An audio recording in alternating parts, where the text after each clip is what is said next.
Can you see by the dawn's early light what so proudly we hailed at the twilight's last gleaming, whose broad stripes and bright stars through the perilous night o'er the ramparts we watched were so gallantly streaming, and the rocket's red glare, the bombs bursting in air, gave proof to the night that our flag was still there.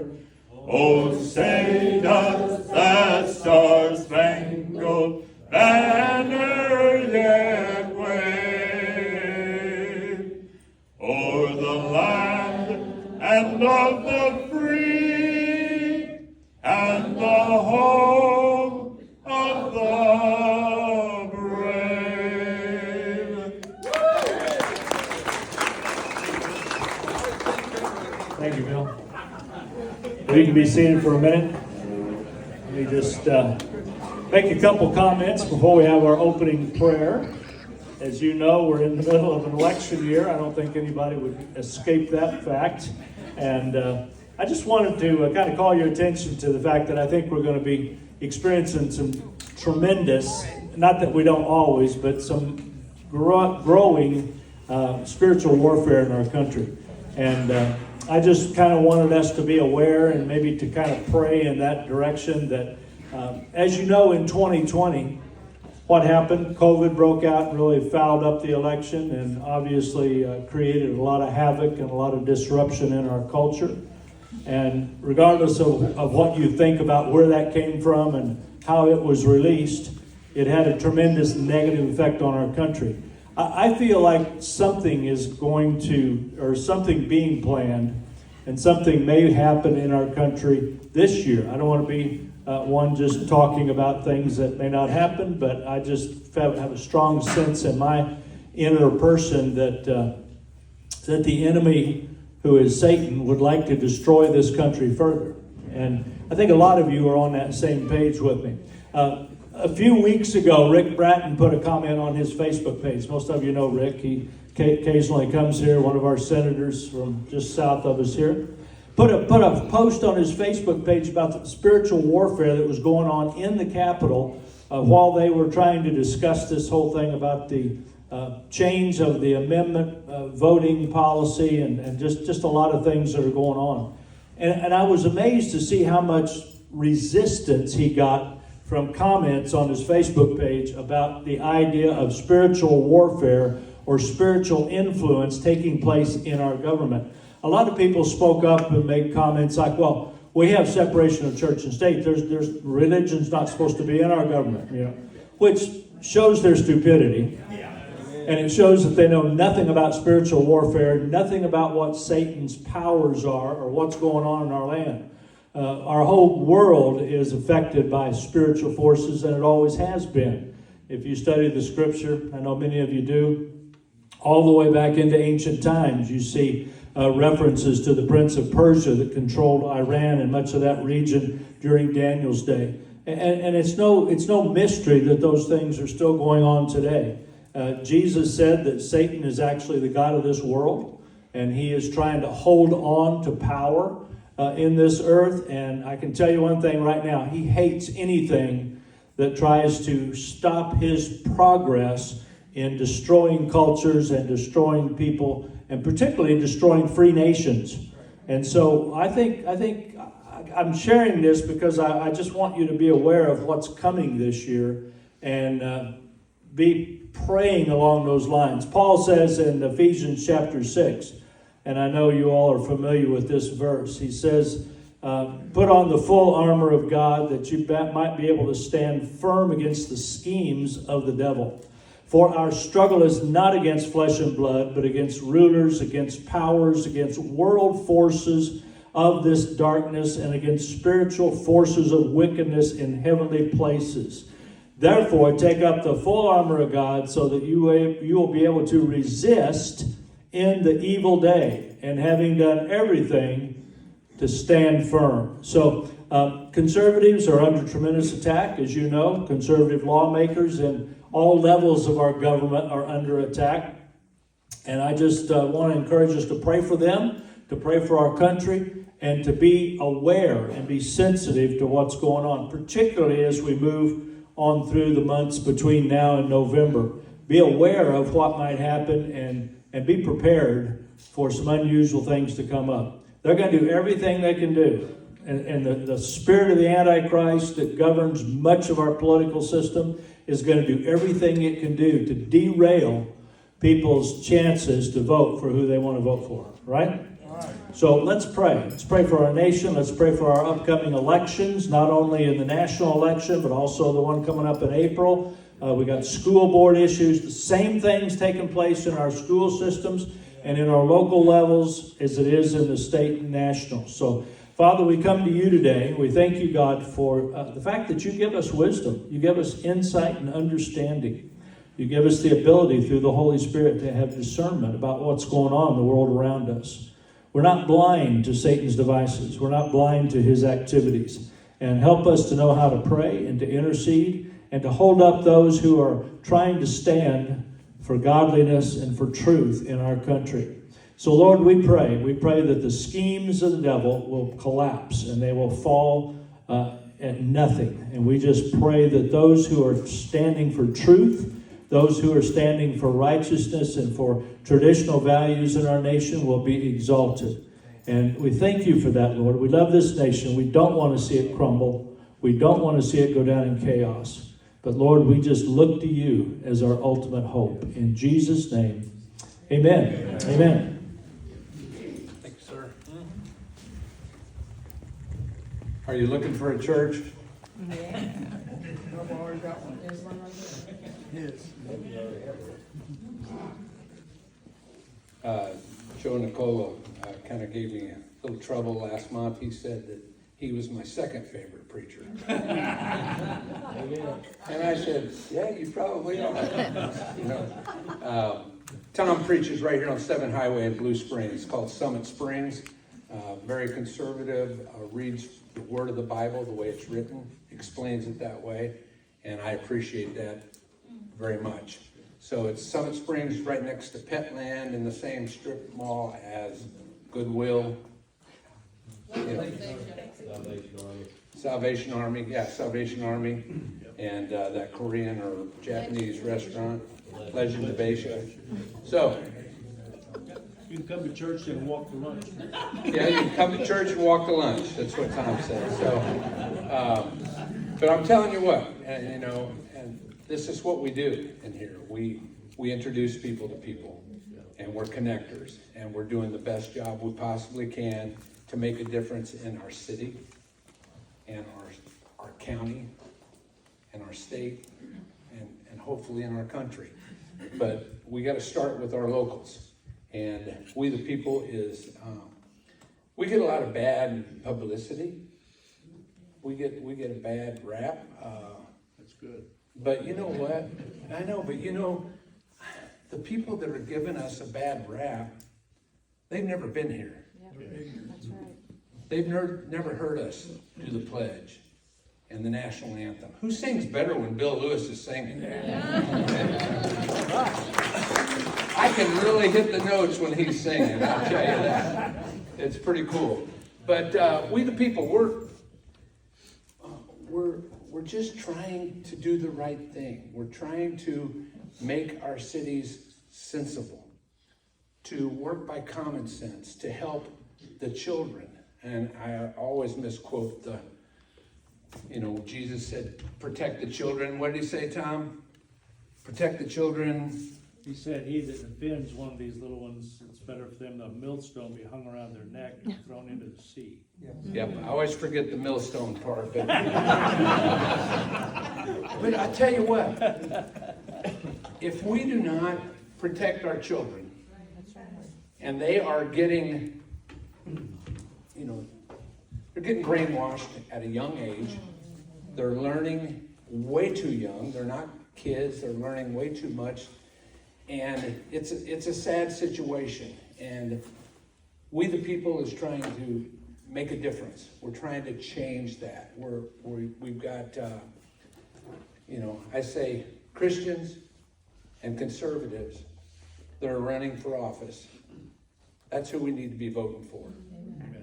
And they're sensible, and they want what's best for our children, what's best for our cities, and what's best for the county. So put your thinking caps on, pay attention to what's going on, and we're going to vote for, anybody here from Independence, Missouri? Colleen Huff tomorrow, and Nesbitt. Those are the two names that you need to vote for tomorrow in Independence. If you have friends and family in Independence, let them know. Colleen Huff and Nesbitt. What's his first name, Bill? Edward Nesbitt. So that's the only thing I've got in Independence. Donna. And the Blue Springs. Blue Springs has a primary tomorrow also? Just a bond issue. $100 million no tax increase bond.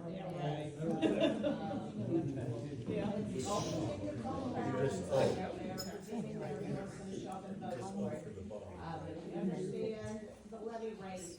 If your levy rate, if this bond passes, then your taxes will not go down either. The levy rate, once the bond is passed, then you are Right. paying that bond back through your property taxes until the end of the bond. So Blue Springs is tomorrow for the That's also on the ballot, I've seen it, like the way it's talked about it, for independence too, same BS. Well, your taxes won't go up, but if you right here, it's all covered. Yeah, they're able to collect on these same taxes. Right. Yeah, we've got so much going on in each city, and what I implore each and every one of you to do is keep us abreast of the conservative Christians that are running in Grain Valley for whatever, in Blue Springs for whatever, in Independence, Raytown, Grandview, Lee Summit. We can all spread the word for all of these people, and we can change some things. A lot of you weren't here for our 6 to 6:45 We the Sheepdogs. We talked quite a bit about shotguns and handguns and safety and all that. But if you want to come at 6 o'clock the first Monday nights, we talk about home security, we talk about safety, we talk about alertness, and we welcome you, and we want you to invite people to come to that also. I've invited my wife to speak for a couple of minutes. She has been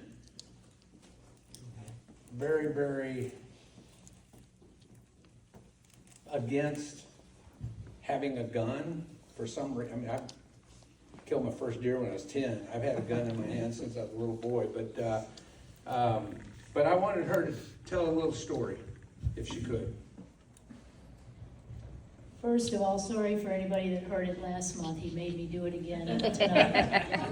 So, I didn't hear it yet, so I'm looking forward. well, there you go. I've titled this Overcoming, and like Chuck said, he encouraged me for many years to start with a handgun.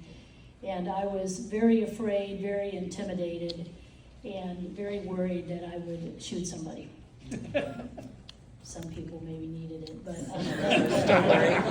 and that's why I didn't want to carry a gun. So the fear held me very tight. Chuck kept on me for years, and then one night he was out hunting, and even though I had the alarm set, I woke up in the middle of the night and I thought, if I heard the alarm go off, that would tell me somebody was in my house, and from my bedroom I would not have time to get downstairs to our safe room, and at that point I was terrified. So the next day when Chuck got home, I said, okay, it's time for me to get a gun. So shortly thereafter, Chuck and I went to Target Time and met with Derek Hobart, the owner, and spent over an hour with him. And he answered a lot of my questions and helped me overcome a bit of my fear, a little bit of it. Helped me pick out a gun, a beautiful Smith & Wesson 9mm equalizer. And Derek, you were awesome, and I thank you for your help and patience. And within this group, there are two highly qualified and skilled instructors, Wilson Serber and Rick Gherkin. I just happened to run into Rick here, and he met with me up here for about 2 hours, took my gun apart, showed me everything, and talked to me about a little bit of safety. I expressed my fears to him very vividly. He was very eager, though, to help me overcome this emotion. And a week later, we went up to target time. Excuse me. I was very anxious to shoot a gun. Rick first had me shoot his .22 pistol, and about, 20 times, I guess. And then he told me it was time to shoot my gun, and I said, no, I don't want to. It's too big. So with gentle persuasion, I fired the first time and was amazed at the power difference in the two guns. I shot my gun 6 times and then got mad and got serious and then shot a bunch of other rounds, and Rick always wants me to show this, and here was the result my first time. So that helped a little bit. But Rick was very kind and compassionate, very skilled, and has helped me overcome a lot of my fear and anticipation. I've been back to target time multiple times now with Rick, practicing different things, and my plans are to try to spend an hour a week until I completely overcome this fear and anxiety that I still have a little bit of. However, I am now comfortable when Chuck goes out of town to load my gun and keep it in my gun safe beside my bed. I hope I never have to use it, but it gives me a sense of peace a little bit anyway. So I want to thank Chuck and Derek over at Target Time and Rick very much for helping me get over this. So that's my story.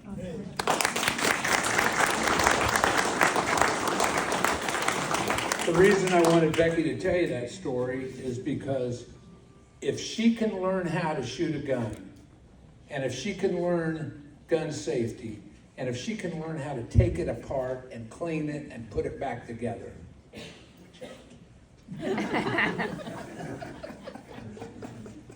I always bring my gun up here and have Dave clean it for me. But if she can do it, each and every one of you can do it. You can learn the different guns, you can learn how to use them, and safely how to use them, and put them in your house safely. And I also bought her a box that her thumbprint opens up the top, so the gun is locked up at all times, and mine in my bedroom is locked up at all times. So she could get to it in a matter of 3 or 4 seconds. So anyway, I wanted to make sure we did that to everybody in the group, not just to sheepdogs. I wanted Becky to tell everybody about that. I've invited Tony to come and speak. We've got a caucus. Does anybody know what a caucus is even? Yeah.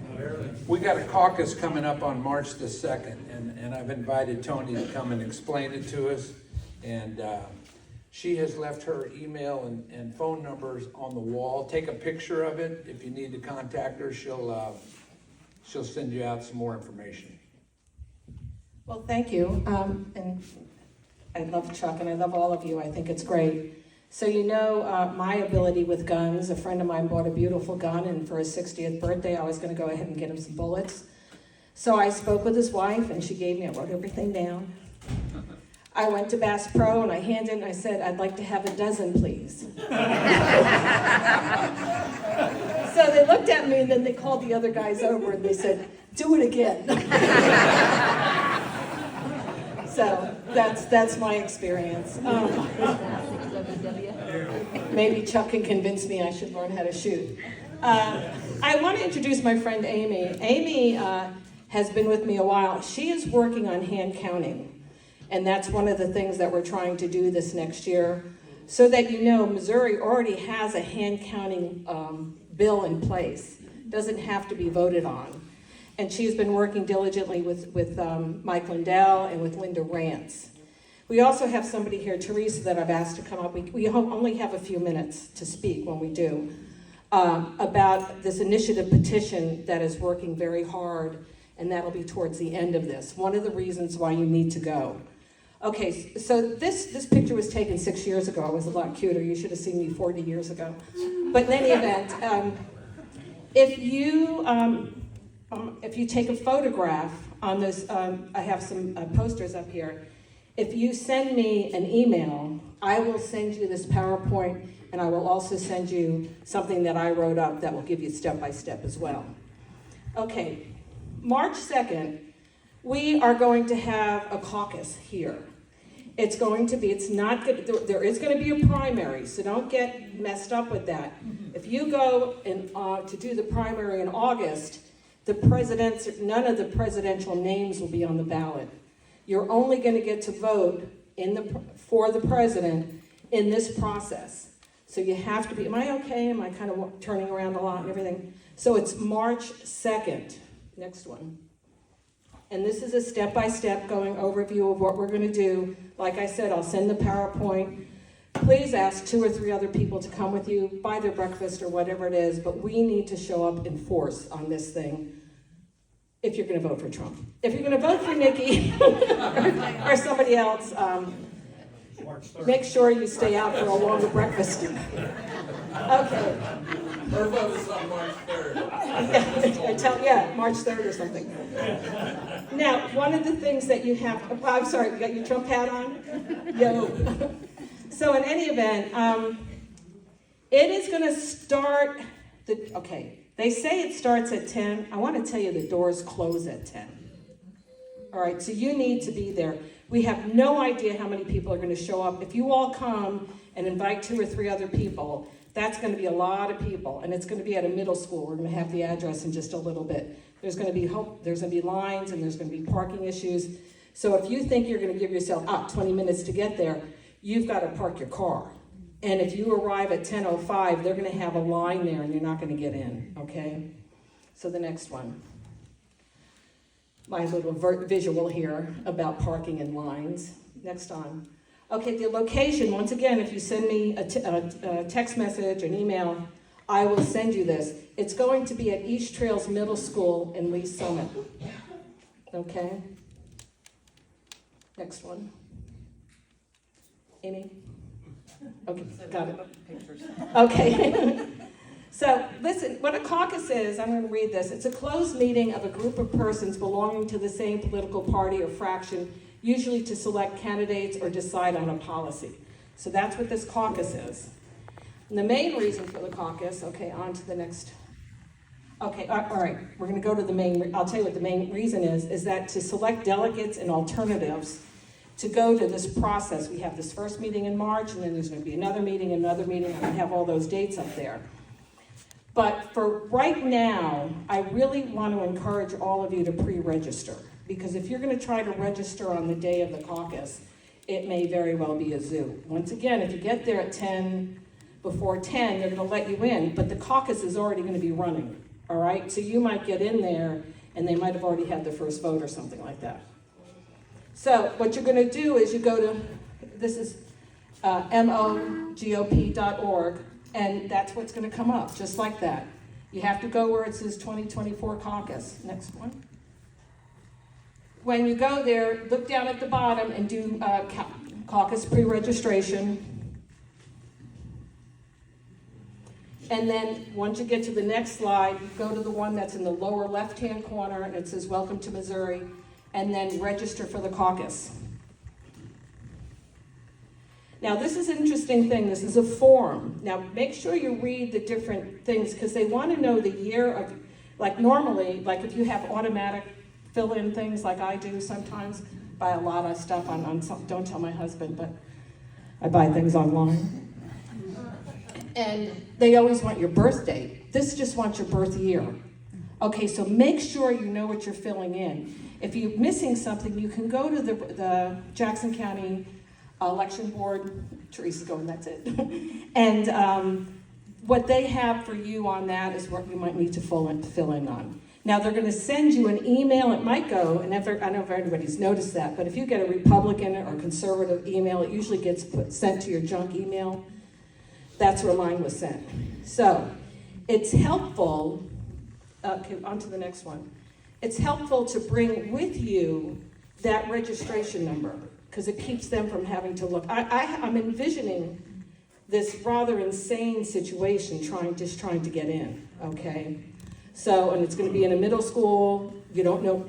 They might have enough parking for a middle school game, but I don't know if you're gonna find, I mean, if 1,000 people or more show up, finding a parking space is gonna be interesting, okay? So come with patience, because I have a feeling it's gonna be a little bit on the wacky side. Now, if you want some more information, you can get the more information where it says caucus overview. But what I did is I read all the documents are there, and I said, I summarized it, and that's what we're going to talk about next. Okay, so there's going to be 4 meetings: March 2nd, April 6th. Now, when you go from the county, you're going to go to the congregational districts. That's the next level up. We have 8 of those, right, Teresa? I think. Okay, we have 8. Teresa is our vice chair of the Republican Party here in Jackson County, so she's always a good resource. Is that right, Teresa? To ask questions of. Carolyn's the secretary, so she's another good resource. So anyway, so then we go on to April 6th. The congregational districts locations have not been set yet, but on May 4th, the Missouri convention is going to be in Springfield. And then you go on to the one in July, which is going to be the actual RNC in Wisconsin. Now, if you choose to be a delegate or an alternative, you get to pay for it all yourself, okay? Now, if you get Rona and you're on her credit card, she might buy you a limousine and a bunch of flowers to escort you there, but basically you're going to be on your own. Does anybody know what I'm talking about? We spent like $7 million on limousines, the RNC did. Yeah, and flowers and stuff. And if you notice the difference, it's like, I love it. Rona spent $7,000 on advertising, and the Democrats spent like $3 million. Rona spent like $1 million on limousines, and the Democrats spent like $500. And you want to know why we're losing, right? So, okay, on to the next one. Okay, so this is what it is. We're here to select delegates and their alternate. That's like a substitute. If for some reason another delegate can't go, then the alternate will go in their place. It's the same amount. And did we do the 64? We've got 64. We have 3 congressional districts within Jackson County, and we have a total of 64 delegates that we will choose from this large group of people, maybe 1,000 or so of the people that show up. Okay, let's go on to the next one. Okay, when you're in there, and if you are selected as a delegate, if you're in the Trump group and you're selected as a Trump delegate, that when you go on to the next level, you have to vote for Trump. Now, if he doesn't get 50% or more, and they have another revote for whatever reason, you're free to go and to vote for somebody else. I wouldn't recommend it with this group in here, but, so anyway, so you have to, okay, on to the next one. All right, so here we have 3 congressional districts in Jackson County. District 4 is allowed 13 delegates. The big one is 5, and they have 48, and 6 allows for 3. And I think that is why we have 1 meeting. Am I running over too long, Chuck, when he gets up? No, I'm just looking at someone. Okay. All right, and so it didn't make sense in a way. If we have 48 in 1 congressional district, I think that's why we're all together, because you have another school for 13 delegates and another one for 3. So once again, we're doing all congressional districts. It's going to be a lot. Next on. Okay, what happens when you first start out, when it very begins, usually the RNC Central Committee Chair will preside over the beginning of the meeting, and that's probably going to be Mark Anthony Jones, unless he's selected somebody else. Then all of us that are there are going to vote on somebody to actually oversee the meeting itself, and that person will become the permanent chair of the caucus. Then there'll be a selection for secretary. The woman or the man who is the secretary of the caucus, they have to be very organized, because they're the ones that have to keep the name of everybody, the slate, the address, your email addresses, and things like that. Then there could be other people. We'll move on to the next one. Other people can be appointed a parliamentarian. A vote counter is literally a person that goes around and counts the votes. So like we're all over here in this one group, and somebody's going to count this group. There'll be a vote counter. And then there could be some other people as the permanent chair feels is necessary. Onward. You will be allowed to have 3 minutes. Now, I'm a little bit fuzzy exactly how this works. I don't know, let's say we're this whole big group, we don't know who's divided up yet or who's in what congressional district. If you're allowed to get up and talk for 3 minutes about a candidate, or if they're going to divide you up first, or that sort of thing. So you have to be there to find out exactly what that process will be. But you're allowed to have 3 minutes or less. You can't redo it, and you can say why you love the person you're voting for. And I don't know if you can go with flags and hats and all kinds of silly things and streamers, but that might be kind of a fun thing to do. All right, so, okay, go back a second. So that's what's going to happen. You're going to be divided, and then after that, you get divided up in groups. And within your group now, you're going to select a leader. And the leader is going to be able to represent you if we need somebody to represent a group. And then we'll move on to the next slide. Now, what happens there, if 50% of the caucus plus one more person decides to vote for somebody, let's say 50% plus one votes for Trump, it's over. Trump gets all the delegates, and then they go on to the next level of business. If somebody doesn't get 50%, it gets a little wonky at that point. You're in groups, and somebody is going to have to, I'm sure you're going to have to all be in one congregation. You'll have a congregation in District 4, 5, and 6. Somebody will count everybody up who's in 4, and total, regardless of who you're voting for.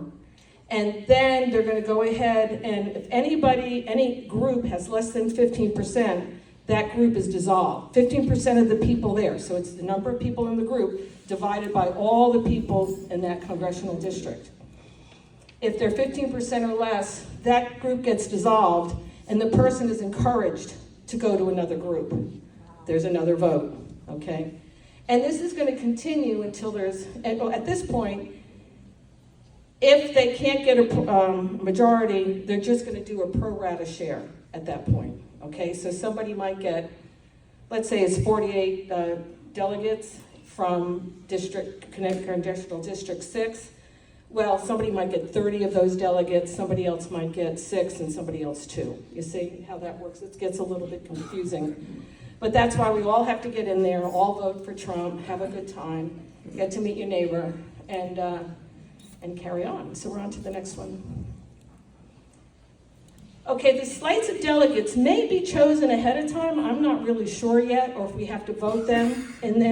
But once we're there, we get to let us vote on the slate.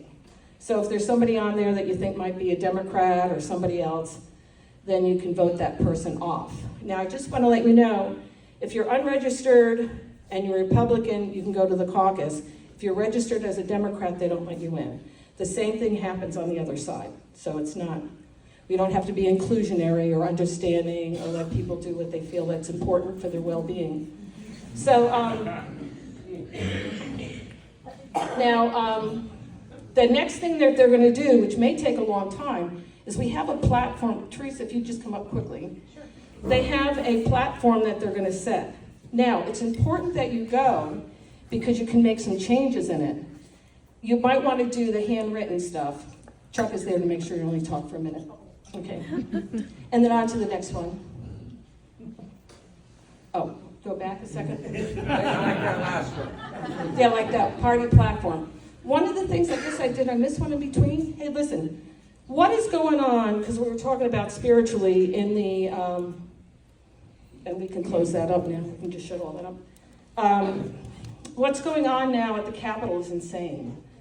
There is going to be possibly on the Constitution, we have a very easy, and that's why Teresa's going to talk for a second. It's very easy to get a constitutional amendment made because it's the majority. So when you take St. Louis and you take Kansas City, they are the ones that get like marijuana passed and stuff like that. They're going to go for abortion up to the 9th month. They're going to try to get marriage between two individuals, no age limit, 14-year-old boy, 12-year-old girl marrying a 50-year-old, a 50-year-old woman, I guess. I mean, but it sounds sick. Or, it could be a 14-year-old girl marrying a 15-year-old man. I mean, it's It's just sick, or man to man, or woman to woman, or who the hell knows what it's gonna be. And then, what was the other? Abortion up until the 9th month? Could be full term, partial birth, yes. Yes. So, And red flag laws. So Teresa's been the one that's been pushing understanding about the Constitution. Yeah, so I know it's very confusing for some of you, but we have IP reform is what we're concentrating on at the Capitol. We have been for the last several weeks. It's been a mess. We have a Freedom Caucus senators that are really trying to get this done. If you don't remember, and if you can't hardly see it, but this is a red map that we had last time we voted in 2022. If you see all that red, those are all the people in the state of Missouri that voted against marijuana.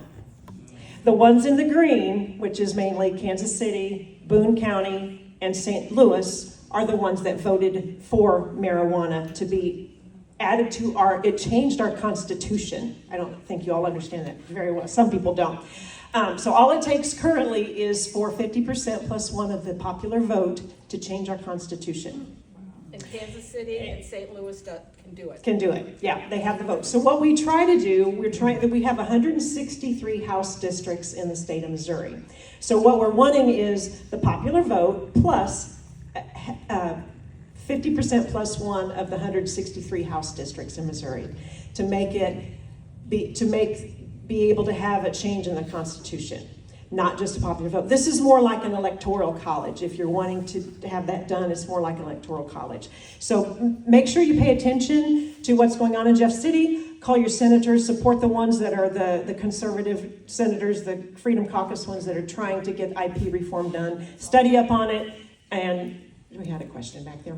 Yeah. Oh, hi, Don. What is the bill number? Because there's multiple IP bills, and I've also heard that some of them would not pass constitutional. Okay, so SJR 74 was one of them, but they've changed that a little bit. I haven't checked today to see how far they got, to see if they went back and amended anything. And sometimes, remember, when they amend some of these bills, it's not even what it was close to. It's from the beginning. So contact Bratton, contact your senators the district that you live in. Make sure you contact them and tell them you want to support IP reform. Yeah. Thank you, Teresa. Thank you. One last thing, we're running 8 minutes late. So the thing is, I want you to know that we want to get the constitutional amendment passed before August. Because when the August bill comes, when we go to vote, if we don't get the constitutional amendment already changed, it won't go in effect until the following year or so, and we'll have abortion and things like that. Thank you. Thank you very much, Tony. And thank you. You guys did great. Can I say something about the abortion? I think it's really important. Sure. Okay. Quick. Oh, Hurry. quick. So listen, this is serious about the abortion because we look at this health thing and these doctors are taking these babies born alive through abortion. They're keeping them ventilated so they can sell their organs and make money. Our children are not for sale. Okay? We are in a spiritual battle and it comes all the way to the health sector too. We're not shielded from that. So please show up and do whatever it takes to not let them kill our babies and take our babies and sell their organs. Amen, sister. Thank you very much. That's a very important statement. I said earlier in the meeting that it's all about the children. And we have got to do everything we can possibly do to save our children in order to save our country, basically. They're all going to grow up, and we have got to teach them at an early age what's going on and how to act and how to be a grown-up and how to be sensible. I invited, there's 3 people that I very much admire that's fighting human trafficking. Dan Nash, right over here, he's retired highway patrolman down in the Springfield area, and he teaches policemen what to look for and questions to ask. They don't get that education in the police academy. So Dan teaches the policemen. And I'm sorry, I forgot your name earlier. It's okay, it's Heidi Olson. I know who it is. I just draw blanks sometimes. That's all right, I'm not mad at you. Heidi Olson works in a hospital. She teaches the hospitals what to look for. And the third person is Russ Tuttle, and he's the one that teaches the schools. And he's kind of out there and catching predators also. But I couldn't get all 3 of them until December. So I got 2 of them tonight, and then I'll have Russ a month or 2 down the road. So it's all yours. Thank you so much. I probably don't need that. For the what? I didn't know there was a video feed. Oh, okay. Charging extra for that. Okay, thanks Chuck for the invitation again. For those of you that I've not met or talked to before, I was here, I don't know, a year ago, maybe a little bit longer than that, 1.5 years ago, something like that. My name is Dan Nash. I'm the founder of the Human Trafficking Training Center. What we do is we teach law enforcement skills-based human trafficking training all across America. This last year I did 49 trainings in 36 states, taught 4,927 police officers. Those 4,927 police officers left that training, found 272 trafficking victims. The quickest was 5 hours and 14 minutes, the youngest was 11.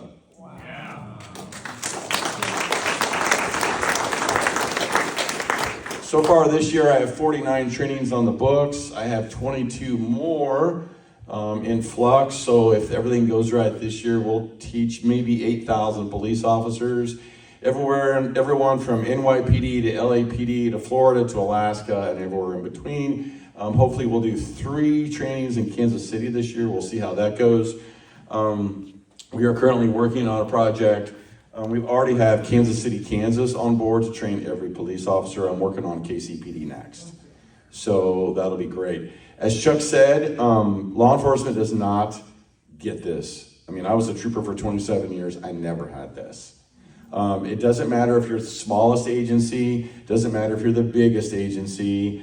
I get people all the time who go, well, surely the FBI has this training. No, that would be 0. They get 0 training. They have no freaking idea what they're doing. So, no, you don't. It doesn't matter if you're the smallest agency or you're the largest or you're a federal agency or not. Why is it so important to train law enforcement? Because law enforcement is the tip of the spear. Law enforcement is the only people that can investigate, and they're the only people that can arrest.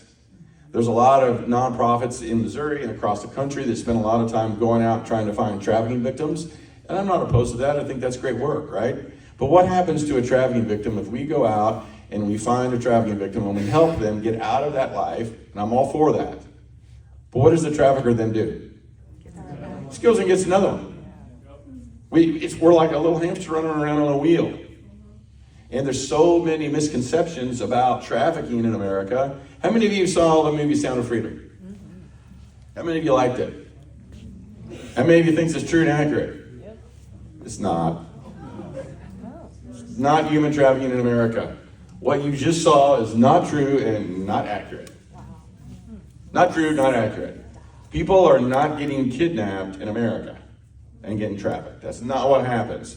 You're not going to walk across a Target parking lot in Kansas City or somewhere else and a trafficker is going to come out of the bushes and grab your daughter and traffic her. That's not what happens in America. Maybe some third world countries like in Asia and Africa and other places that's going to happen, but that's not what happens in America. And we have so much misinformation. I even hate that term because it's kind of a crazy term anymore, it seems like. But we have so much information out there that's not true and accurate about what trafficking actually is in America. And law enforcement doesn't know either. And when I go and I talk to law enforcement and we train law enforcement, and I'll give them a scenario in the first part of the training, and I'll say, okay, what would you do? And I'll look around the room and no one's raising their hand, and I'll point out someone and say, okay, what would you do? What would you do? And they'll be like, I would do nothing. And I'm like, why would you do nothing? And they're like, because I have no idea what to do. I've never been trained. I have no idea what to do. I'm afraid I'm going to make it worse. I'm afraid that I'm going to make it worse for this victim. I'm afraid that I'm going to end up in internal affairs. I'm afraid I'm going to end up on CNN. I'm going to get sued. So I'll just do nothing. It's easier. And that's what I see over and over and over and over again. And then when you have someone like Heidi, so interesting story. Heidi and I met, I don't know, 8 years ago, probably? More like 5, whatever it is. Seems longer. And you know why we met? Because Heidi was dissatisfied with the customer service that she was receiving at the hospital. Because they were literally finding kids that they thought were being trafficked or the possibility of being trafficked and reporting it to law enforcement. You know what law enforcement was doing? Nothing. In 5 years or whatever it was, and Heidi can give you this information, I'll just lay it out here. They were calling the FBI, and FBI showed up 2 times in 5 years. So she was like, hey, can I start calling you? And I'm like, sure, you can call anybody you want to. And she started calling me. I worked for the government at the time. And what happened, Heidi? We started arresting traffickers. We started helping kids. We started putting people in prison. And then I retired. And then what happened, Heidi? Nothing. Went right back to the way it was before. That's what happens when you don't have everybody properly trained.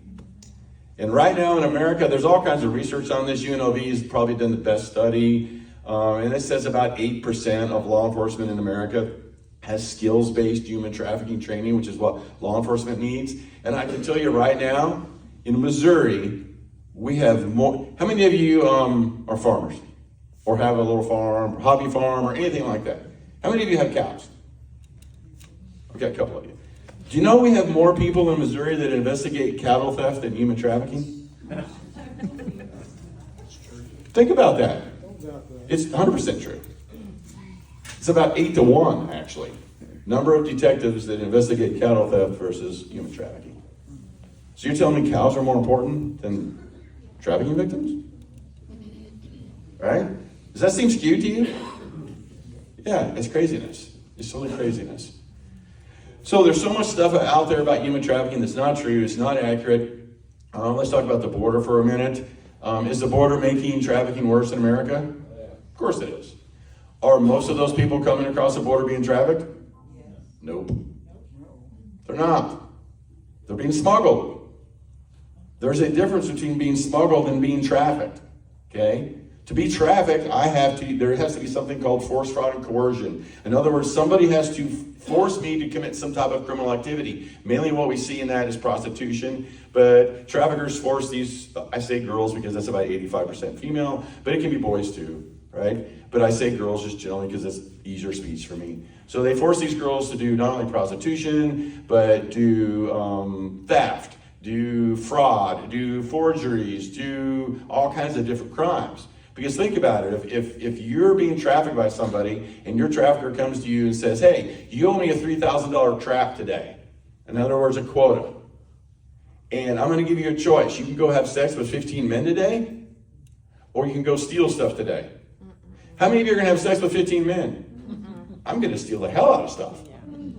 Right? Because if I don't, I'm going to get a beating.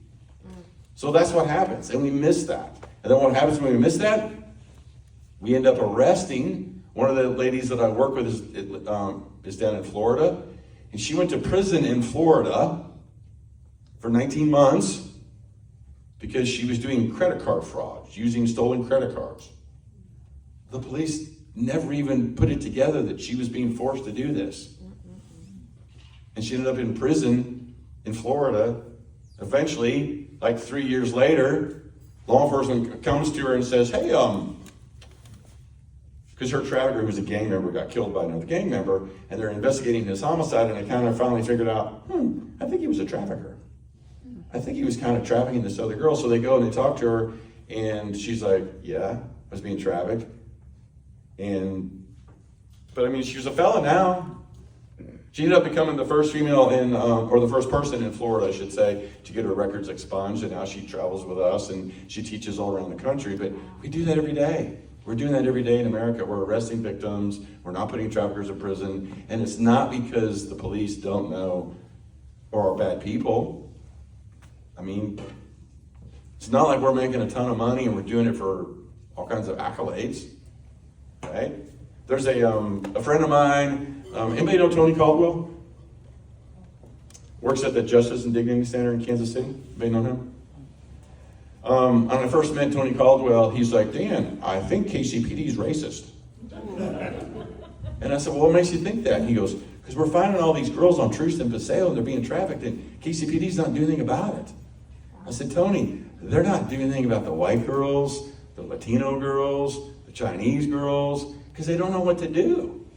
He's like, really? I'm like, yeah. And once he realized, he was like, oh, it's not a race thing. This is a I don't know what to do thing. And once you start training law enforcement, they will change that.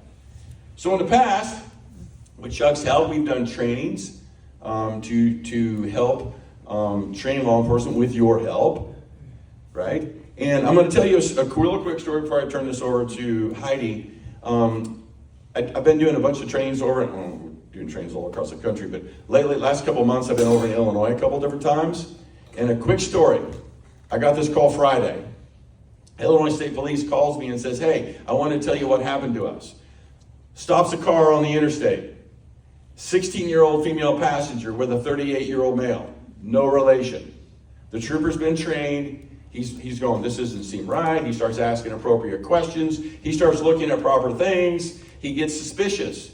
He ends up getting consent to search a cell phone. On the 16-year-old girl's cell phone, he finds text messages on there that are from sex buyers. She's 16. Okay? He also finds a video on there where the 38-year-old male who's in the car with her is having sex with her. That's also a crime. Right? So he immediately arrests him for statutory rape. And then they take her down to the police department. And according to the Illinois State Police, which this is super common, and I know I can get into PTSD and trauma bonding and all this kind of stuff, but they're like, this girl was an absolute spitfire. That's not the word that they used. But they're like, she was really belligerent and really uncooperative. And what we teach them in law enforcement is a different way of doing things. And the officer, instead of asking her law enforcement questions and making it worse for her, just basically said, are you okay today? What can I do to help you today? How can I make things better for you? I care about you. I want to help you. Have you eaten today? And she's like, no, I haven't eaten. And he's like, what do you want to eat? And she's like, I want 2 bean burritos and a blue slushie from Taco Bell. And this 20-year-old crusty trooper, and he was crusty, goes, okay. And he goes down and he gets her 2 bean burritos and a blue slushie, brings it back to her, starts talking to her. Again, hasn't asked her any law enforcement questions, so we're not kicking in her PTSD, right? And all of a sudden she just blurts out, she says, on the way from Denver to here, he was making me have sex with truckers at the truck stops. So they start pulling surveillance video at all these different truck stops across the country, finding out that that's actually true and what happened. The next day they go to Chick-fil-A, they're hanging out, having lunch there. And she starts telling him how her father, she was in the foster care system in Colorado. She ran away from home. That's how she hooked up with this guy. Her father had trafficked her from the time she was 11 until she was 13. He died of a drug overdose. She ended up in the foster care system. She has no idea who her mother is. After all this happens, this guy gets arrested. He's in jail. They find her aunt, who she hasn't seen in a long time. And the aunt says, I would love to help her. I would love to take care of her. She likes her aunt, so they put her on a plane. They fly her to California. She text messages this crusty old trooper, who's now not quite so crusty, because he's been trained properly. And he goes into his boss's office and reads the boss this text message, and then they call me and they read me the text message. And this is what it says. His name is Bob, and she says, hey Bob, I just want to let you know that I made it to California. I'm living with my aunt now. I've been here for 2 days and it's pretty good. I just wanted to thank you because no other law enforcement person has ever cared about me. No other law enforcement person has ever been nice to me. In fact, when I think about it, I don't know that anybody has ever cared about me. I just wanted to thank you because without you, I would still be out there. I hope I'm going to get to see you again someday, and I hope that you won't ever forget me. That's what this is about. And when we train law enforcement, think about this. We trained 4927 last year. They found 272. There's 900,000 police officers in America. We train 900,000 police officers. they will find 247,000 trafficking victims in America. We have our work cut out for us, but we can do it. All right, Heidi.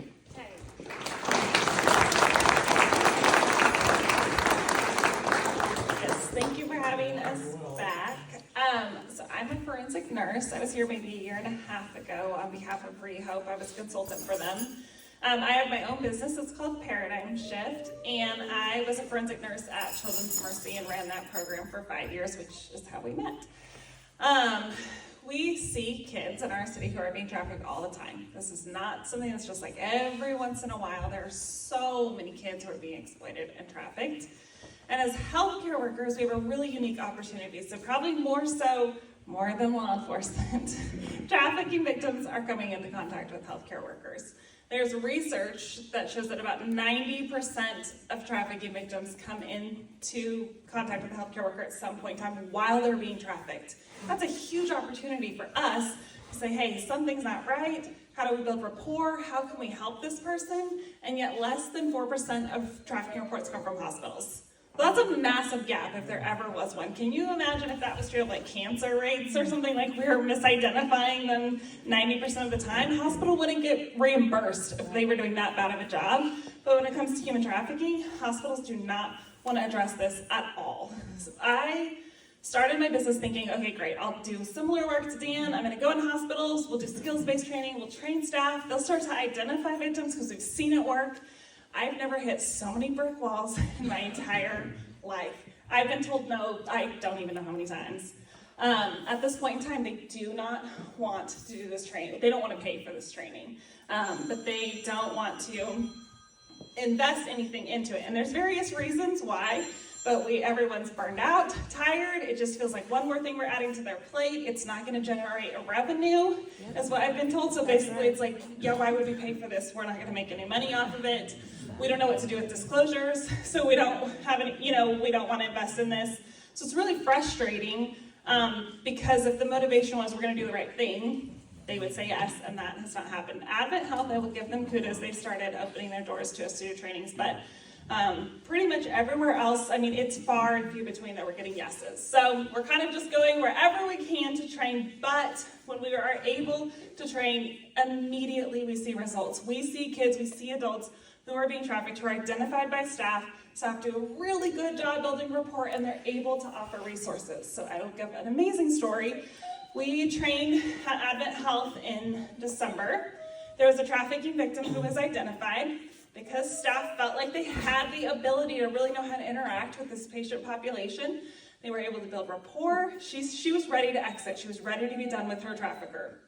So they were able to get her on a Greyhound, and they were sending her to Phoenix, where she was going to go to a residential program. Now here's kind of where the breakdown happens, right? Because the hospital does a good job, but they did not think through all of the different things that this girl would need, right? So they put her on a Greyhound. It's going to be like a 3-day journey. It's prison release night. So her whole way, prisoner after prisoner, or ex-prisoner, are getting on this Greyhound bus. So she's being solicited for sex, they're offering her drugs, all sorts of different things are happening that are super triggering, of course.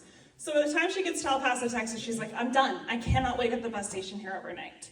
So I was working with a survivor. We were actually in Alaska doing a training. So the survivor called us, and we worked together with a nonprofit to get her from that bus stop to the airport, bought her a ticket, got her to Phoenix, where she is thankfully healing, which is amazing because the hospital took what we trained and applied it the next day. We know she's safe, we know she's healing, and it took a whole village to make that happen. Obviously, there's lots of gaps along the way, but we know there's huge opportunities for healthcare workers if we can give them correct information, skills-based training, if we can get our foot in the door. We really see positive results. It's just really a matter of getting people to say yes and getting buy-in. So I would say the other trend, if we're talking about sort of misconceptions, is a lot of hospitals say, like, that's not happening here. We don't need this training because we don't have human trafficking here.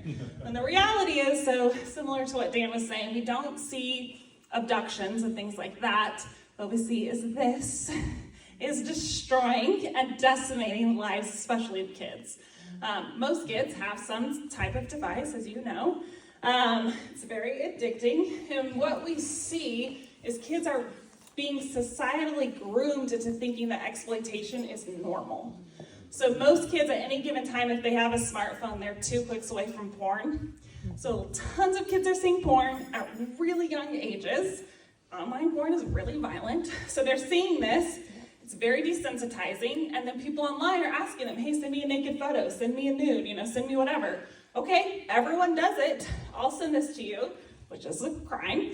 Then this person posts it online. Now you've got all these adult predators online who are like, oh, that 11-year-old's cute who posted this photo.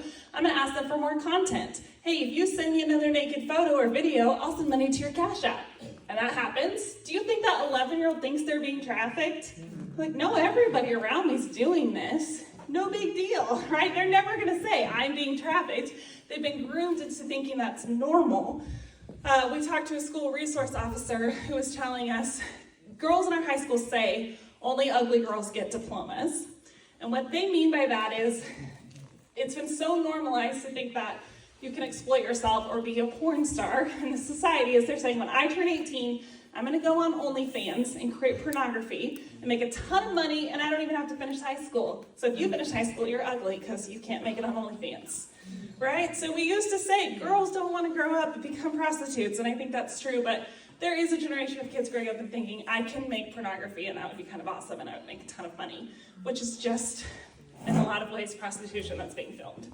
So we really, I think, have to understand the vulnerabilities that kids have. So much of it is happening online. There's so much grooming happening online.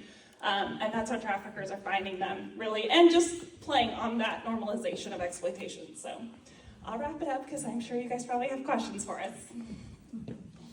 Please feel free to ask. Hi, back there. Yeah. Okay, so you were saying the Sound of Freedom.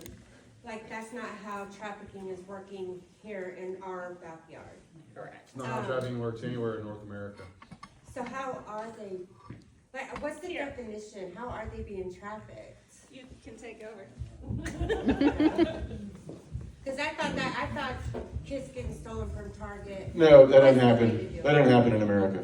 So how does that happen? So most kids that are being trafficked, if they start off as kids or an adult, it all starts with a vulnerability, whatever that vulnerability is. In 17 years of doing trafficking work, you know how many people that I've interviewed that were trafficking victims that were not physically or sexually abused as a kid? One. So that's the number one thing. But there's a whole host of vulnerabilities, right?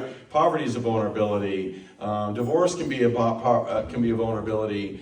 Super rich can be a vulnerability. Remember one time I helped this girl, her parents were uber rich, had a private jet. She was in boarding school. She had a butler. She had a nanny. She was a single sibling, And I'm thinking, what the heck is she doing out here being trafficked? What was her vulnerability? Love. Her parents were jetting off to Europe all the time. She was in boarding school. She had a better relationship with the nanny and the butler. Love was her vulnerability. And Heidi's right. This right here is where everything happens. If you let your kid have a smartphone, that's insane. If you want to stop your kid from being trafficked, don't give them a smartphone. That'll probably stop 99% of it. Right? So what happens is kids have this vulnerability, whatever the vulnerability is, poverty, rich, divorce, whatever the vulnerability is, and they go online and they put it online on Instagram and TikTok and Facebook, and what do the traffickers do? They see the vulnerabilities, they exploit the vulnerabilities, and they use those vulnerabilities and say, you could, I wouldn't treat you like that if I was with you. I think it's horrible that your parents are doing that to you. Why don't you come be with me? Why don't you let me help you? And then you have these kids that run away, or they think this is going to be like their boyfriend, their knight in shining armor. So they leave and they want to go hang out with this person, or they're sneaking around behind their parents' back to go hang out with this person. And next thing you know, that person is like, hey, I really love you, and I want to be with you, but I just need you to do this one little thing for me as soon as we get enough money. And next thing you know, they're in a really, really, really bad situation they can't get out of. That's what almost every trafficking situation in America is. Almost every single time. You can see it coming from a mile away. It's the runaways the kids in foster care, the kids that are from bad, broken homes, the kids that have all these vulnerabilities. It's always that stuff. Always, always, always, always, always. Does that answer your question? Yeah. Yes, ma'am. What about the kids being taken over the border, being brought in from South America? Are they? What about them? Are some of them being trafficked? Yeah. Oh, for sure. Yeah. 100%. But they're just, their parents gave them up to bring them over to the United States, and I guess they've got to pay. So everybody that comes across the border is paying the cartel. Okay. So is that going to create a vulnerability? Of course it is. 100% is. Do we have any idea how many kids are being trafficked across the border? Well, no. We don't even know how many people are coming across the border. So how the hell are we going to ever know how many kids are being trafficked? The answer is we're not. We may not know that for 5 years, 10 years. We may never know that. But is it going to make it worse? Yes, it is 100%, because all those people that are coming across the border are mostly vulnerable. But are most of them being trafficked? The answer is no, they're being smuggled. So what is the difference between smuggling and trafficking? Okay? They're both crimes, but what is the difference? So if I pay this guy right here, he's a coyote, and I'm going to pay him $10,000 to get me across the border, I can consent to that. I can consent to say, I'm going to pay you money, you're going to get me across the border, and then I'm going to get into America. Right? That's not being trafficked, that's just being smuggled. That's a crime. We don't enforce that crime currently under the current regime, but that is a crime. Being trafficked is, I am going to force you to commit criminal activity for me, and I'm going to use force, fraud, and coercion. I cannot consent to be trafficked any more than I can consent to be murdered. I can't consent to be smuggled. So all smuggling is taking someone across an international border in violation of those, of whatever their laws are, to enter that country. Trafficking, you have to have force, fraud, and coercion. Unless you're a juvenile, then you don't need force, fraud, and coercion. And then I'm forcing you to commit criminal activity of some kind. Generally what we see is prostitution, but it could be labor trafficking, it could be a host of other things. So smuggling and trafficking are two completely different things. And whenever I watch the news, which I don't really watch the news very much, I don't even have TV anymore, it was making me stupid, and I'm already not that smart, so I don't want to watch TV. But I see all these senators and elected officials standing up here talking about stuff, and most of the time they're talking about smuggling. And I'm like, Jesus, these are the people that are making rules for us? They don't even freaking know what human trafficking even is. And believe me, I used to go to DC, and I freaking quit doing that too, because everybody there is corrupt and stupid. And they don't even know what trafficking is. Someone else over here. So I had a student, I did your training a couple years ago, when we did that. I had a student that worked with Jackson County Family Court, and the young man is trying to be trans. He admitted that his mom's friend tried to sell him to men. I informed both the courts and my administrator, but nobody was willing to do anything, even though I know very much that this kid is in fact was groomed and has been trafficked, but they're not doing anything. It's probably because they just don't know what to do. Well, actually, they were at the training also, because I saw them when I was there, but it's like, I informed them, so, the kid's been back, if he comes back, how should I handle that? Because it's obvious he has been a victim. I mean, he's been there twice. Should I mandate, call, or what should I do in regards to? When you say mandate call, what do you mean by that? Who do I call? Well, I would love to give you a really good answer with that, but currently in the Kansas City area, I don't know that there's really anybody to call. No one's really doing this. I mean, the FBI is not doing anything. They don't really have any interest. Homeland Security, they're better than the FBI for sure, but they're not really trained properly. The State Patrol has no current interest to do anything.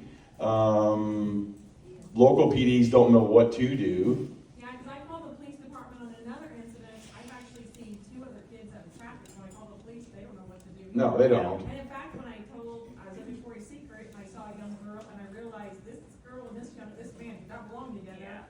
It was pretty apparent. When I told them, they were like, can't do anything, and they just absolutely we're not willing to help at all. Because they don't know what to do. I was just in Chicago at O'Hare, I don't know, 3 weeks ago, And I'm sitting here looking at the trafficker, looking at two girls. They each had crayon tattoos on the side of their neck with the gang members' information underneath the crown, which is a big-time trafficking tattoo. The trafficker's there. He's got the crayon on his arm. He's clearly the trafficker. I grabbed Chicago PD at the O'Hare Airport, and I'm like, hey, this is who I am. Show him my badge, whatever. I said, that, blah, blah, blah. I'm telling him everything, you know. And he's like, so you know what he did? Nothing. Did nothing. So how's our response to the student if he comes back again? I mean, I tried to. How old is he? 14. So he was there when he was 13, and I can tell through his behavior, he's progressively gotten. I would, since he's a juvenile, I would call the state child hotline. Okay. That'll at least force them to try to do, they'll have 72 hours then to do something by law. But even if he's in custody with the county? He's already in juvenile custody? He was, yeah. I work with the tax content, I work with kids in custody. So I've already told him. Yeah, you can still make a hotline call even though he's in juvenile custody from something that happened prior to. You can still do that because technically if he's in juvenile custody, he's in custody of the state, and you can still make a hotline call to that. And they by statute, they have to do something with it within 72 hours. Now, doesn't mean they're going to do the right thing, because Children's Division, all their social workers have not been trained either. Yeah, by design probably. So, I don't know that it's necessarily that. I think it's such apathy. Is anybody in here an elected official? You are, or what are you? Okay. The state of Missouri just really has no elected officials currently that have any interest in doing anything about this. No, she's not going to do anything. Any other questions? I have a question for Heidi. So, as I'm a mandated nurse, provider, right? So when they Mandated come, reporter. a reporter, and so if you're catching people later on, and somebody like me saw the patient and discharged them, can you go back and say something to get our license? If you start hitting at the pocketbook, right, go back to the hospitals, you're not doing your due diligence, Right. and just funnel it up, because these hospitals are for profits. Yep, exactly. And even St. Mary's now is for profit. Nobody knows that because it's not talked about, but that's the problem. Yes. That's how you That's start who's shutting it affecting down. changes, Yeah. take money Yes. away from. That's so I go to the jugular. Yep. Yes, sir. Oh, We've thought about things doing that, going yes. KCK, which is a good one because I know a whole lot of, I lived in a whole lot of illegal activities with people under, you don't know who they are, moving around. But, what about the ones that didn't host the classes or something? I mean, local, in the suburbs here. Do we? No, didn't. Yeah, we did. In fact, I have another one in May in Lee Summit. I mean, but which ones were? Was it Blue Springs and Lee Summit, maybe? Or We did one at Lee Summit PD, and we've done 2 or 3 at the KCPD Academy in Liberty. I think we probably had done maybe 200 KCPD officers, and those 200 started finding trafficking victims literally like within a week. But there's 1,000 officers at KCPD, so we still have a lot of work to do. Blue Springs, I don't know of an officer from Blue Springs that's been trained. Maybe there's been less than a handful that have went to our training, but not very many. They use Kansas City's academy. I just. Do what? They use Kansas City's academy. Yeah, but it doesn't matter if you use that academy because nobody gets that in the academy. I thought you said you trained at the academy. We train at their academy, in other words, the police officers that are currently already working, but the ones that go through the academies and are trained, they're not getting any of this in basic law enforcement academy training. Nobody's getting it. Will you be at work? I just wanted to wait and work on, let those officers train other officers. I mean, that would at least give them a basic understanding. I would settle just to get any of the officers into the training right now. We're not even that far. Yes? So, you're saying you train officers, but you got somebody at Lee Summit who's got somebody, and you can't call Lee Summit because the officers don't know what to do? I don't understand how there's such a disconnect. Because right now it's a roll of the dice. If you call 911 and you say, hey, I'm James Smith, and I'm working at this convenience store, I'm working at this hotel, and I think there's a trafficking victim here, right? and they send you an officer, it's a roll of the dice. Has he been trained? Has he not been trained? I used to say it's a flip of the coin, but that's not even actually true, because then at least you have 50-50. It needs to be made a post-certification. I tried that, and I've got zero anybody that's interested in fixing that. But we've tried that. I mean, if you really wanted to solve this, all you have to do is make it mandatory for nurses and doctors, and make it mandatory for law enforcement. We have all kinds of other mandatory training in law enforcement that we would have to do, like hazardous materials we had to do every year, racial profiling we had to do every year. I mean, there's a whole host of other mandatory training that we have to do every year, but not human trafficking. We didn't get any of that. None. Zero. And it's the second largest criminal enterprise in the world, behind drug trafficking. It's $150 or so billion a year, and estimates are somewhere between 30 and 50 million people worldwide being trafficked. So it's the second largest criminal enterprise in the world, and yet we're doing almost nothing about it. Anything else before we go? Are you training trainers? I mean, you can only do so much. How many people do what you do? There's 7 of us. How about 700? If you tell me where I can find 700 people, I would settle for 20. I need 20 police officers who A, are good presenters, B, are passionate, C, understand human trafficking, and D, are willing to travel around the country and do this. I don't know where those people are. You know some, point them my way. Don't know where they are. Any other questions? Okay. Thank you, guys. Yes, we got it.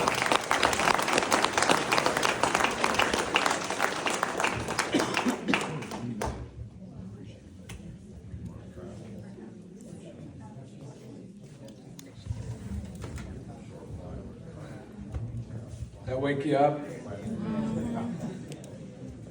It's so sad. It is so sad that this is in America. I mean, you know, it's just so sad. And we've got wonderful people right here in Missouri that are teaching and helping the best they possibly can. But we all need to be active. We all need to be aware. We all need to be paying attention and educating everybody we know about it, because it is a huge problem, and it's probably the most atrocious thing that can possibly happen to little girls, little boys, women, young men. You know, just crazy. Whether they're made to steal or made to have sex, it's just crazy. So. We do appreciate you too. Thank you so very much for coming up.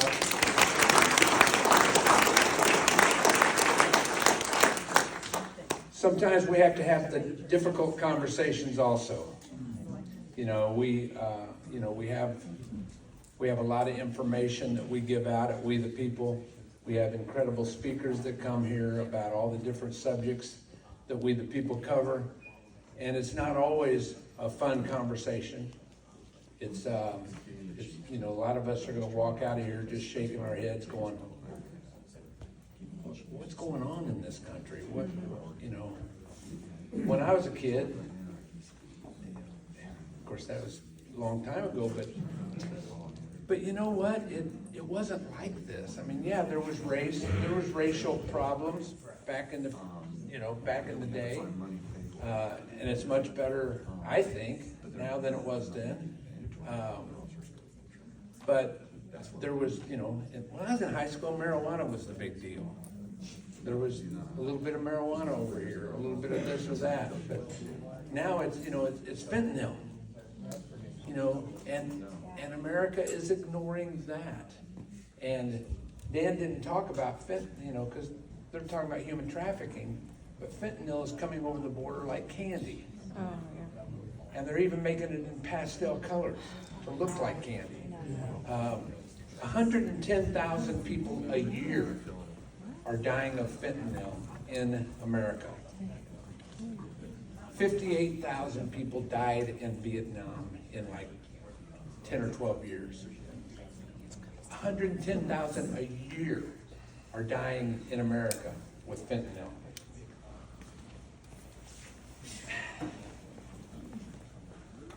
And we're just seems like we're just allowing it to happen. Dan said the word apathy. And, what can I do about it? What can I do about it? But anyway, enough about that. That was a subject that is dear to my heart, and I want to educate as many people about it as I possibly can. Dan didn't tell you, we raised $6,400 a little over a year ago in this group in order to get Dan to teach the policemen up at the police academy. And they had an 8-hour day, and there's probably 50 or 60 people in the room. Within 2 or 3 days later, one of the policemen caught a little girl, a young girl stealing. She had a tattoo on her finger. The policeman recognized that as a sign, started asking different types of questions, leading questions, not police questions, not you're under arrest type of questions, but just asking her questions. And the girl started opening up, and she says, "Yes, I'm trafficked." And she goes, "I'll take you to the house where I'm trafficked." And there was 3 more girls there. So within 1 week of us having that class at the KC Academy, Police Academy, we saved a few, 4 girls. And those policemen are still, the ones that were trained are still looking and probably have saved more and more and more. But we've got to have more and more and more of those classes. It costs $4,000 to have Dan come and educate the police force. And we raised $6,400. We've got a $2,400 credit with him. I made sure he knew that. Didn't I, Dan? What? And so, I don't ever ask you all to buck up, but if we can get $1,600, that'll put us up to another $4,000, and that will pay for another class here in Kansas City. So, throw it in the bowl if you can tonight. Let's see how much money we can get in the bowl, and it will go toward the next class. Can I say something? We had the problem of checks, just in case there's anybody that wants to write a check. Tell them how to do it. Don't write it to we the people. A couple of years ago, what was his name? He was from Springfield. Billy Long? Billy Long from Springfield, Missouri. He was running for senator. And he's an auctioneer. He's just a fun man. But he brought some flags up here, and he was auctioning flags off for $1,000 that were going to get flown over the Capitol for one day. And it was just a lot of fun. Well, this one man bid on it, and he wrote me a check he wrote We the People a check for $1,000. I still have it in my box back here. I even went to his bank, and the bank said they called him. I don't think they did, but yeah, I got a check for $1,000 back here. So we, not to change the subject or anything, but if you got some extra money, throw it in the bowl, and if we can get that extra $1,600, we'll have another class. Johnson, who do you make What the check happened? out to? Pardon? Who do you make the check out to? Well, don't cringe. But you need to make it out to me. And if you don't trust me, you can leave right now. All right, I'm leaving. One thing last mentioned was that all of that money was raised in less than 15 minutes. Yeah, about 15 minutes, and we had $6,400 on the table up here.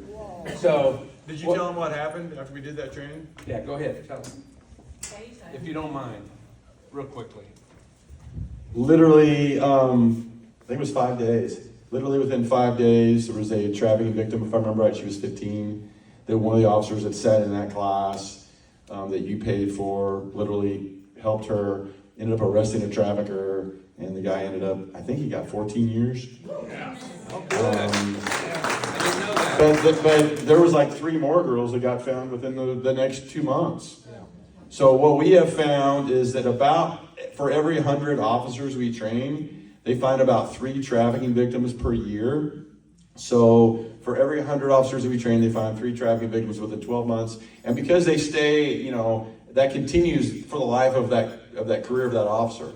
So if we train 1,000 police officers, I mean, that's 3 per 100, right? That's 30 victims right there within 12 months. I mean, it starts adding up pretty quickly. Thank you, Dan. I have enough money, and are we the people in the box that I carry every week here? I have enough money for rent tonight, so I'm not worried about rent. What I am worried about is getting enough money to have that next class. So, if you don't mind, buck up a little bit, and we'll make it happen again. We need to continue making it happen again and again. I'm going to ask a few friends to come up here. Rachel, where are you? And Donna and Scott. These are friends of mine that have been on a committee for the last year or so, coming up with candidates for Lee's Summit School Board. And we go to my office and we sit around the table and we talk about things and we try to come up with some really good candidates. And I'm gonna let each one of you talk for a second and be sure to tell them who the candidates are for Lee's Summit. Scott? I'm Scott O'Brien. I am your Prairie Township GOP committee person. I'm also a co-admin on the JACO Parents Association Facebook page. So if you guys follow that one, that's where we put a lot of our heavy school board information. And it doesn't have to just be for Lee's Summit. So anyone in any of the districts in Jackson County, please feel free to put forward good candidates there. This weekend, we invited the JACO Parents Association page. We did invite 2 candidates that we're really excited about, Bill Haley and Dan Blake. So Dan's signs are available. We've got handouts also. When Chuck was talking about apathy, right? Apathy happens also for school board in local elections, right? So a lot of us might not have kids in the district anymore.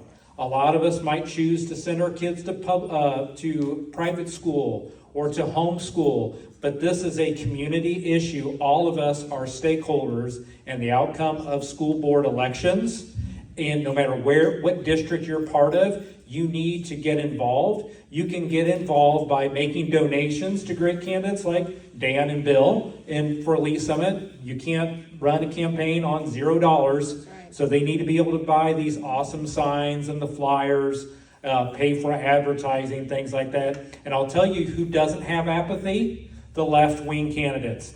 They have a well-run organization that luckily doesn't always have success when we put up a little bit of organization. So, but it's rinse repeat. They know how to go do this. We're learning how to do this. So we're slowly each year getting a little better, getting organizations together on how to get these candidates. But we need you guys. We need you to tell 10 people who are going to go tell 10 people to get involved, make donations, reshare their information on Facebook, social media. We need door knockers, okay? People who are going to walk your neighborhood, walk your friends' neighborhoods. You need to make phone calls. If you live in a community subdivision, host the candidates. Have a forum like we did for JACO Parents. It's not public forum. You don't have to invite all the candidates. You can invite the ones that you're interested in and get your neighborhood to know them. We need people to work the polls the day of the election to let people know as they're walking in, people who didn't pay attention at all to the election until that day, which often happens. You need to know that these are the candidates that we are supporting. So you want to make sure, change that apathy into action, because the other side is doing it. And, just really get that word out, really put the energy forward. And also, if you're church members, talk to your pastor. How can we connect with the churches? Because we think like separation of church and state does not exist. It says the United States will not establish a church of the United States. Our founders were fleeing the Church of England. That's all they didn't want. They didn't say no Christianity. They just didn't want a national church, right? So this is a spiritual war. The kids are in school, in classroom for 8 hours a day, 5 days a week. They go to church 1 hour, maybe 2 hours a week, okay, along with what time you're able to spend with your kids.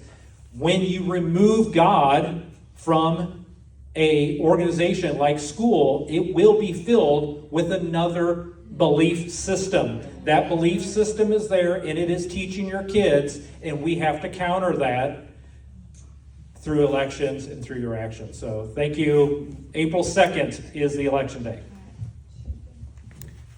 And I would also add, we've currently got, there is a 7-member school board in Lee Summit, and I'm not sure if that's universal, but we've got 3 conservatives on the school board and 4 who are whatever.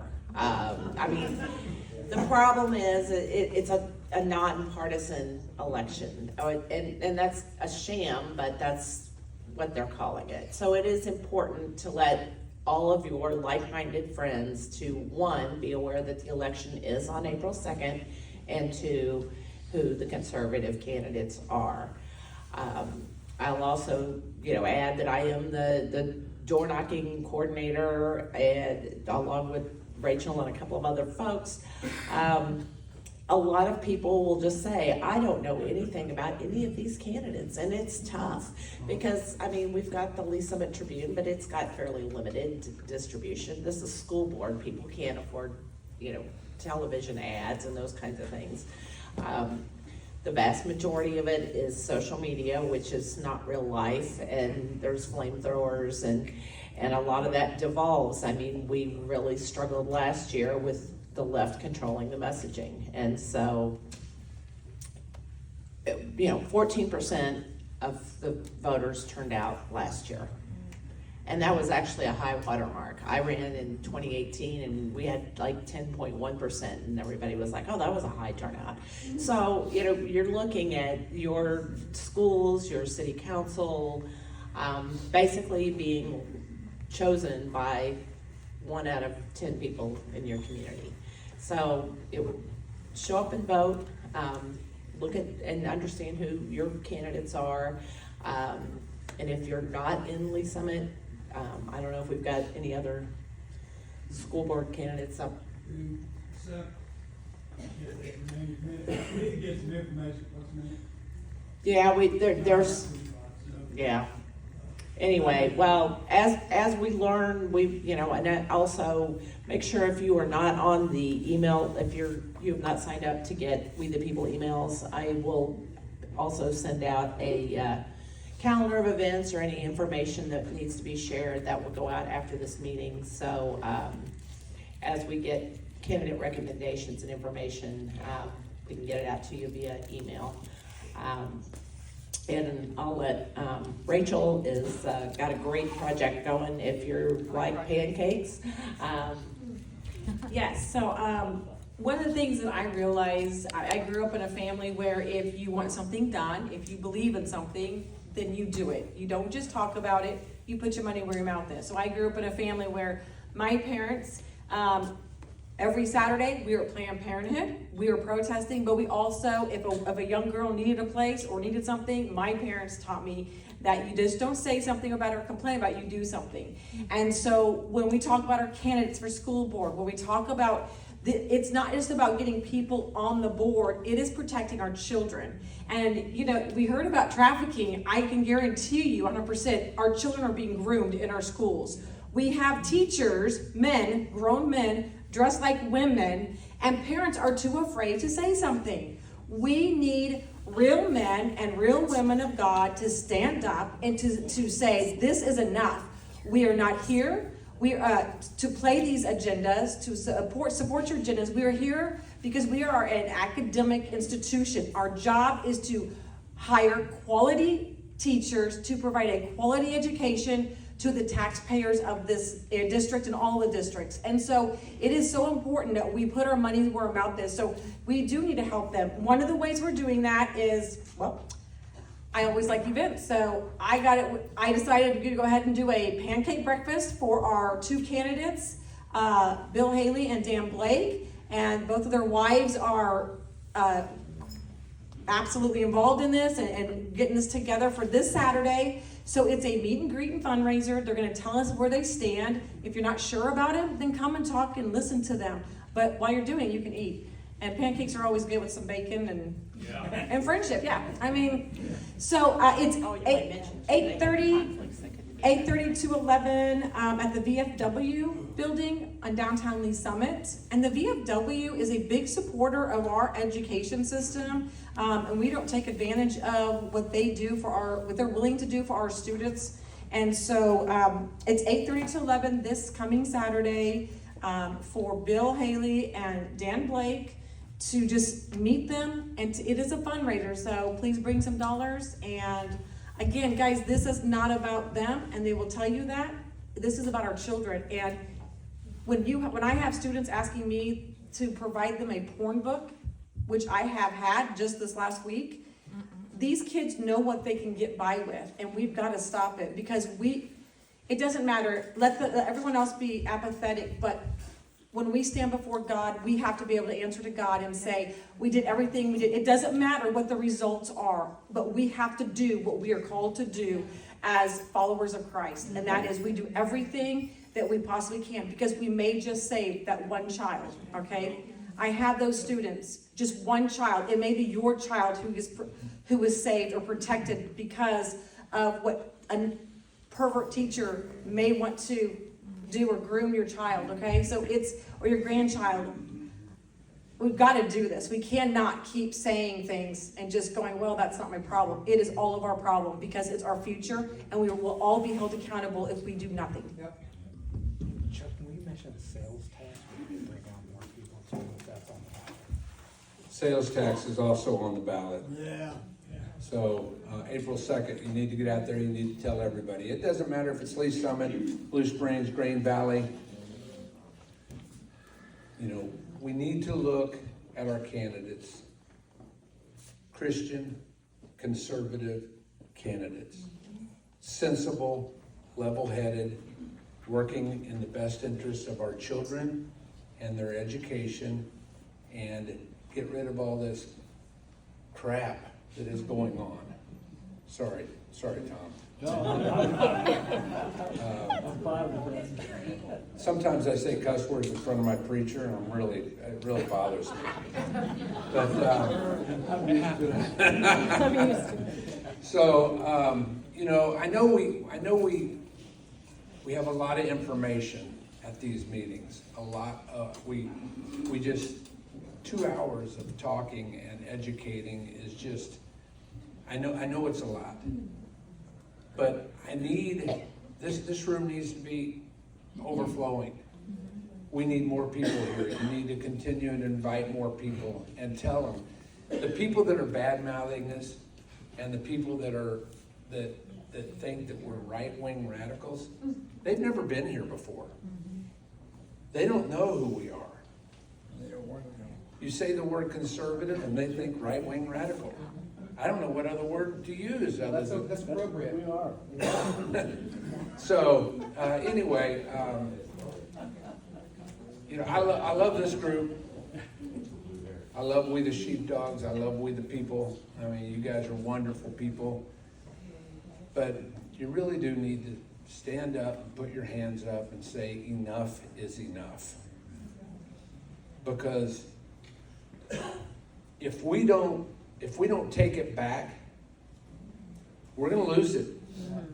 And we're not far from losing it. I'm telling you right now, we're not far from losing it. 4 more years of the radical left in office is going to kill America. Yes. You know, millions and millions of people coming across the border. They're trying to get them to vote. They're voting in their local elections, and they're going to get them to vote. That's their main objective. That's why they're letting them over. Anyway, I could go on and on, and I apologize for that. Can I have one more quick commercial? Wow. I don't have it's one of those long and convoluted links, but there are a bunch of property tax bills in the State House in Missouri. Finally, there's a special committee on property tax issues in Missouri that is hearing the first of 3 property tax reduction bills. There's a bunch of different versions. There is one that specifically limits the increase in your tax bill to 2%. This is an HJR, which means it would go on the ballot. But it's very important that you submit written testimony. If you've ever looked at any of these bills that go through committee in Jefferson City, the written testimony is all lobbyists. We, the people, need to contribute and have our voices heard for this testimony. I know most of us don't have the ability to go to Jeff City all the dang time, but you can submit written testimony. And so I will be sending this out on the email. Wednesday at noon is the hearing, though. We're going to be looking at 3 different property tax bills. It's time for Jefferson City to clean up the mess they've created. Thank you, Donna. Hey, do me a favor. We do have a sign-up sheet over here. If you're not getting our emails, we send out 2 or 3 a month. You need to sign up your name and your email address, and please write as legibly as possible. I mean, I learned how to read when I was younger, but man, I can't read scribbles. So do it as the best you possibly can. If you've signed it and you're not getting an email, sign it again. We couldn't read it, evidently. There's also, I didn't talk about our book of business. If you own a business and you want to put your business cards over here on top of the book of business, Donna keeps track of that too, and we send an email out to all the business owners, because who do you want to help? We want to help each other. You know, we want to know that the person that we're giving the money to has the same stance that we have on things. So we do have 2 sign-ups over here for you to sign your name and your address that you want a sign put in your yard, and that's all you have to do. If you're in the Lee Summit School District, sign that, and they will come and put a sign in your yard. And I'm just telling you, Dan Blake and Bill Haley are the best of the best. They are conservative and they are Christians. And trust me, the committee interviewed and vetted them strongly. So a couple other things. Come on up here, Carolyn, I'm sorry. It's not 9 o'clock yet. Oh, we got plenty of time. We got all kinds of time. I might sing. Bill, you want to sing? I'll be super quick. Hello, I'm Carolyn. I am secretary for the Jackson County Republican Party. And I want to tell you about a few fundraisers that we have coming up. Very important. Next Tuesday, Fat Tuesday, we are going to have a Mardi Gras trivia night. It's going to be a really good time, so invite your trap buddies, your Boy Scout leaders, your wine club, your book club, choir people, bring them all. And you can register on our website. It's $80 per table, or if you don't have a table of up to 8, you can register as singles or doubles at $15 a person, and we're going to have dinner at $25. Remember, it's a fundraiser. It's going to be a really good time. Then on Saturday, March 23rd, we have the Second Amendment trap shoot right here. It's going to be a great time as well. And then on April 13th, we have our Jackson County Lincoln Reagan Days. And I'm not sure if you've heard, but we have a pretty phenomenal guest speaker who happens to be by the name of Matt Gates.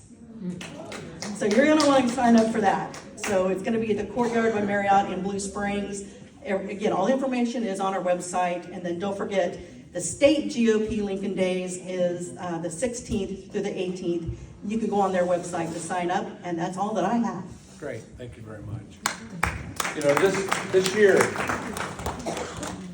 every year is important, every election is important. But 2024, we have got to get on our horses. We've got to ride. We've got to tell everybody we possibly can, and we've got to make it happen this year. And I'm not throwing a lot of BS out there to you all. I'm just saying that I'm scared.